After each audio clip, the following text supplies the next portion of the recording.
The Sovereign's Wrath had been the pride of the Cytherian Empire for 3 centuries.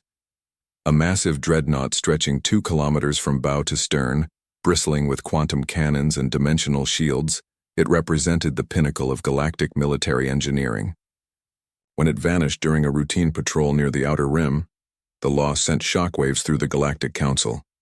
Admiral Zexthul of the Third Fleet had personally overseen the search operation. For months, hundreds of ships scoured every asteroid field, nebula, and gravity well within 50 parsecs of the Sovereign's Wrath's last known position. They found nothing, not a single piece of debris, not even a distress beacon echo.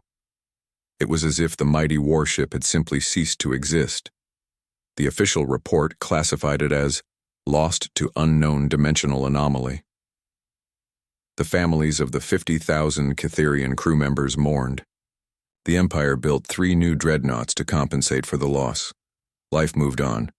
That was 27 years ago.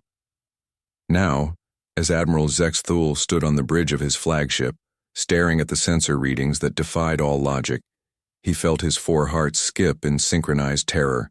The Sovereign's Wrath had returned. "Sir," his sensor operator's voice trembled.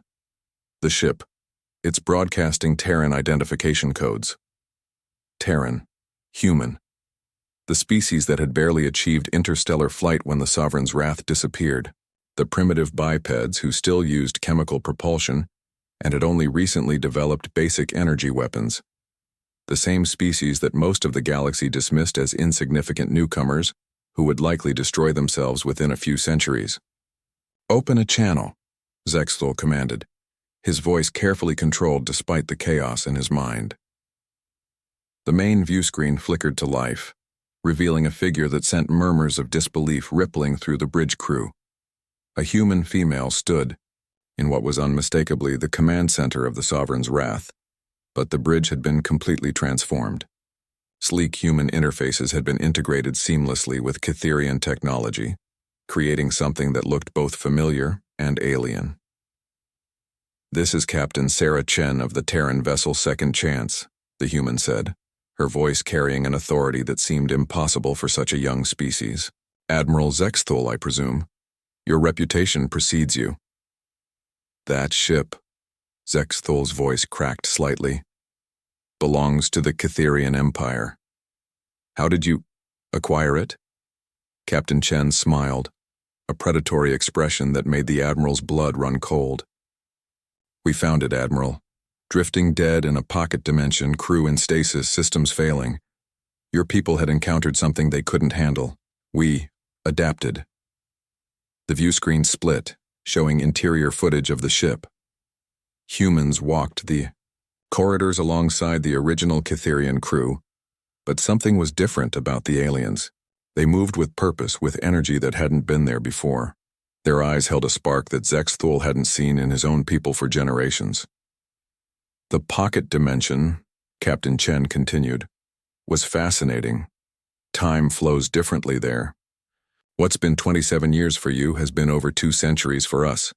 We've had time to learn, to grow, to improve things." "Improve?"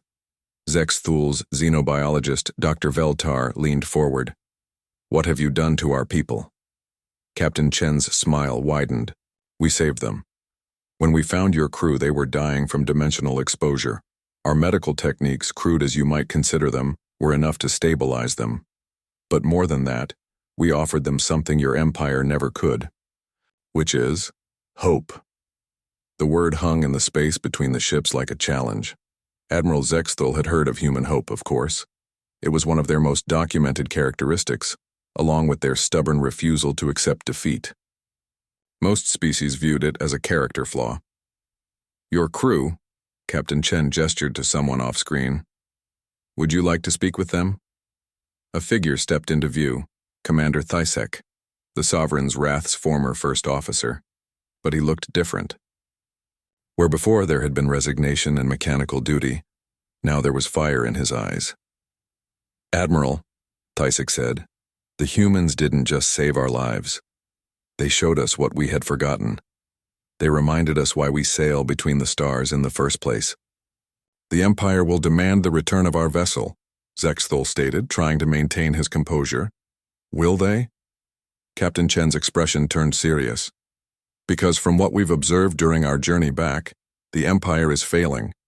Your colonies are in revolt. Your fleets are spread thin fighting brush wars on 17 different fronts. Your people have forgotten how to dream of anything beyond mere survival. She was right, and Zexthul knew it. The empire that had built the Sovereign's wrath 3 centuries ago barely existed anymore, maintained only through bureaucratic momentum and the threat of force. "What do you propose?" he asked quietly. "Partnership," Captain Chen said simply. "Your people know the galaxy. We know how to fight for it. Together, we can build something better than either of our species could achieve alone." Admiral Zexthul stared at the screen, seeing not just a human captain, but something that his people had lost long ago. A leader who believed the future could be better than the present. "The Council will never accept human authority over a Catherian vessel," he said.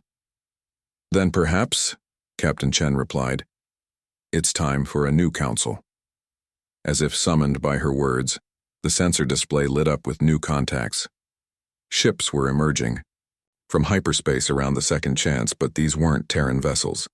They were ships from a dozen different species, all bearing the same modified insignia, the traditional symbols of their civilizations intertwined with a simple Terran star. "How many?" Zexthul whispered. "Enough," Captain Chen said. "We spent 2 centuries in that pocket dimension learning not just about survival but about unity. Every species that was discarded, overlooked, or oppressed by the old powers, we found them. We brought them together. And now, Admiral, we're bringing that unity home." The human captain stepped closer to the screen, her eyes holding the weight of 2 centuries of struggle and hope. "The galaxy is changing, Admiral Zexthul. The question isn't whether you'll accept our authority over this ship. The question is whether you'll help us build a galaxy where authority is earned through service, not birth or conquest. Admiral." Zexthul looked around his bridge at faces that reflected his own uncertainty and fear. Then he looked back at Captain Chen, at the human who had taken a single lost warship and turned it into the foundation of something unprecedented. Perhaps it was time for something new. "This is Admiral Zexthul," he said slowly, "requesting permission to come aboard." Captain Chen's smile was radiant.